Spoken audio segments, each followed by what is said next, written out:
Good morning students. आज के video में सभी का स्वागत है।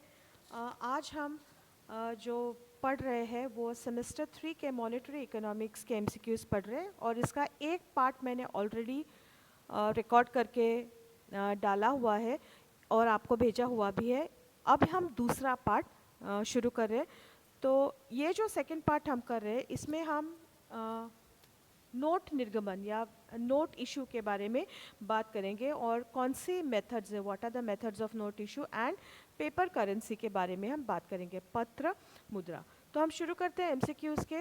Dash system is based on the banking principle of note issue. तो कौन सी ऐसी प्रणाली है जो बैंकिंग सिद्धांत पर आधारित है, और इसका आंसर है proportional reserve method. The proportional reserve method यानी कि अनुपातिक निधि प्रणाली नोट निर्गमन के बैंकिंग सिद्धांत पर आधारित है।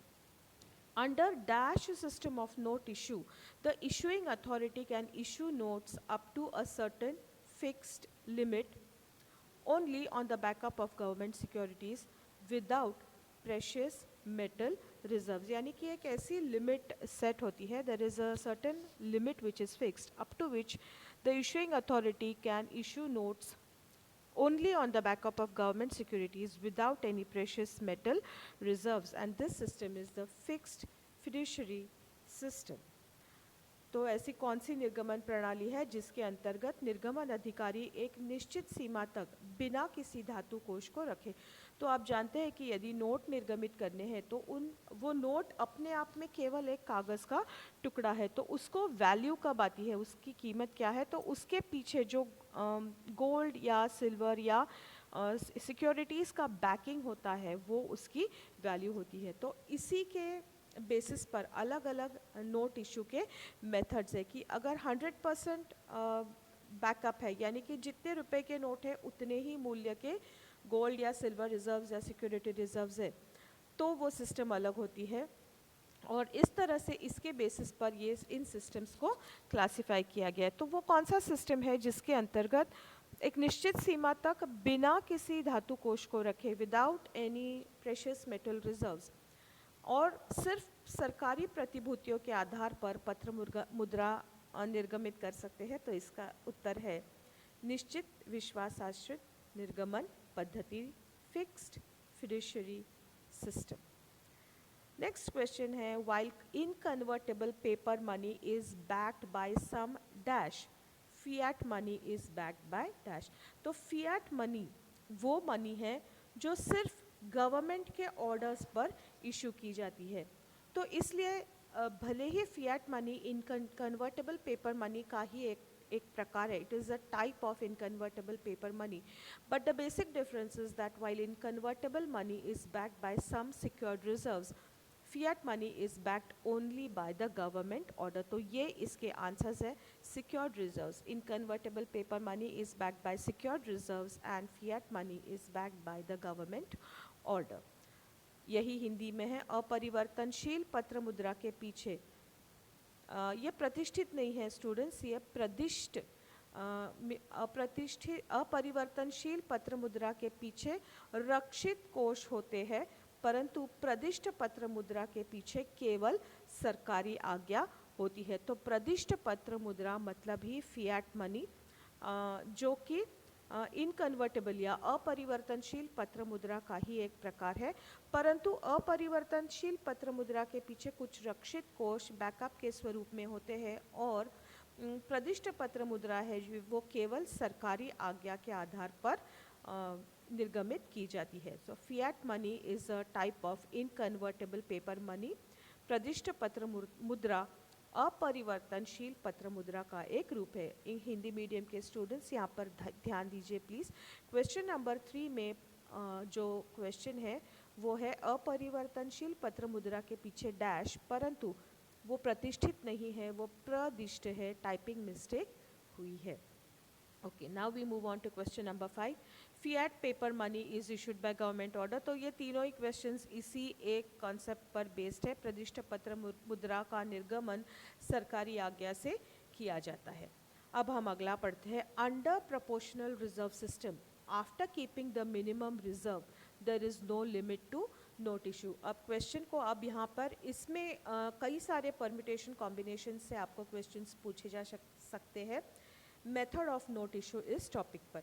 तो यहाँ पर जो क्वेश्चन हमको दिख रहा है वो है कि under the proportional reserve system, तो ये प्रोपोर्शनल रिजर्व सिस्टम में एक मिनिमम रिजर्व रखने के बाद कितने नोट्स निर्गमित किए जा सकते हैं, कितने नोट्स छापे जा सकते हैं, इसके लिए कोई लिमिट नहीं है। But this is false because it is not under the proportional reserve system but under the minimum reserve system. A minimum limit is fixed, and after keeping these minimum reserves there is no limit to the amount of note issue, कितने भी notes छापे जा सकते हैं। तो इसका ये है फॉल्स, इसका सही आंसर होगा मिनिमम रिजर्व सिस्टम। धातु कोष की न्यूनतम मात्रा निश्चित करके डैश प्रणाली के अंतर्गत कितनी भी मात्रा में नोट निर्गमित किए जा सकते हैं। तो इसका उत्तर है न्यूनतम निधि प्रणाली। पर एक बात ध्यान रखिए कि इस तरह से ये fill in the blanks type के लिए नहीं आएगा, क्योंकि क्वेश्चन में ही आपको न्यूनतम बताया गया है ना, कि धातु का कोष न्यूनतम है।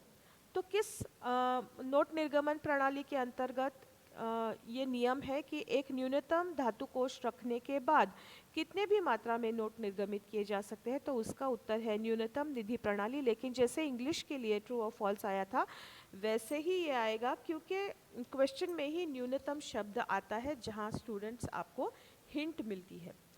अब नेक्स्ट है at present RBI follows the dash system of note issue. वर्तमान में हम कौन सा नोट इशू का सिस्टम फॉलो कर रहे हैं? We are following the minimum reserve system. वर्तमान में आरबीआई द्वारा नोट निर्गमन की डैश प्रणाली का अनुसरण है और उसका उत्तर है न्यूनतम निधि प्रणाली। अगला क्वेश्चन है, आप आगे के जो क्वेश्चंस हैं वो सारे इन मेथड्स ऑफ नोट इशू पर बेस्ड है। Minimum reserve system of note issue was adopted in the year. इस नोट निर्गमन प्रणाली की न्यूनतम निधि प्रणाली को किस साल में अपनाई गई है? तो ये भारत में 1956 में अपनाई गई थी। नेक्स्ट क्वेश्चन है, इन 1927 on the recommendation of the Hilton young commission dash system of note issue was adopted in India.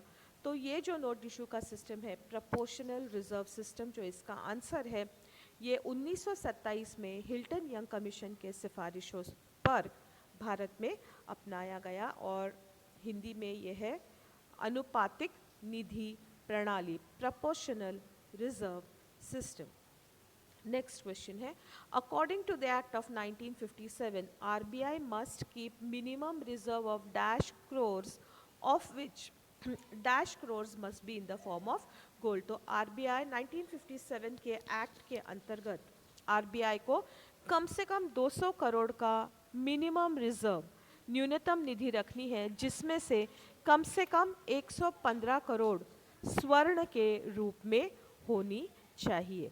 अब ये 200 और 115, इसमें आपको अलग अलग ऑप्शंस आ सकते हैं। 200 के जगह 100 और 115 के जगह 95, इस तरह से ऑप्शंस आ सकते हैं। पर सही ऑप्शन है 200 का मिनिमम रिजर्व, जिसमें से 115 करोड़ का reserve in the form of gold. Next question, paper currency has a backing of gold, silver and other valuable securities। और इसका जवाब है सत्य या true, because paper by itself has no value. The currency note has a value because it is backed by gold, silver and other reserves। जैसे कि ये securities होती है या प्रतिभूतियों का बैकिंग होता है। अब कितने नोट्स के पीछे कितना रिजर्व होगा ये डिपेंड करेगा उस कंपनी के नोट इशूइंग मेथड पर। Next question, representative paper money is dash backed by gold and silver reserves. Fully backed, 100%, 100% backing होता है रिप्रेजेंटेटिव पेपर मनी को गोल्ड एंड सिल्वर रिजर्व्स का। ये आपके ऑप्शंस है partially, initially, fully and none of the above, of which fully is correct because we know that representative paper money has 100% full backing of gold and silver reserves.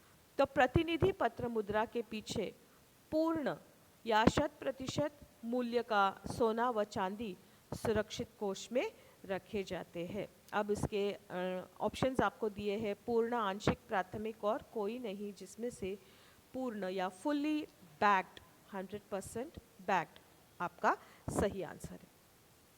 Next question है convertible paper money is convertible into standard coins of gold और silver. हम जो बोलते हैं कि money is convertible, तो convertible into what? It is convertible into standard coins of gold और silver. ये एक स्टेटमेंट है और इसका आंसर है ट्रू, इट इज ट्रू। परिवर्तनशील पत्र मुद्रा के बदले सोने या चांदी के सिक्के प्राप्त किए जा सकते हैं। Next question, under the proportional reserve system only 30 to 50% of the total amount of notes is issued against gold reserves। तो जो नोट्स इशू हुए हैं उसमें से 30 या 50% को गोल्ड बैकिंग है, and this is again true.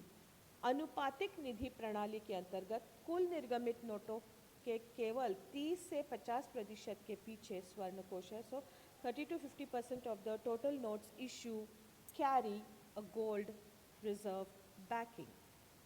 Okay, so इसके साथ ये आपका वीडियो ख़त्म होता है। अगले वीडियो में हम पढ़ेंगे यूनिट 2 जो है इन्फ्लेशन और डिफ्लेशन पर, इसके एमसीक्यूज पढ़ेंगे। तो मैं उम्मीद करती हूँ कि आपके काम आएंगे। फिर से एक बार मैं रिपीट करूँगी कि प्लीज़ एमसीक्यूज के भरोसे मत बैठे रहिए।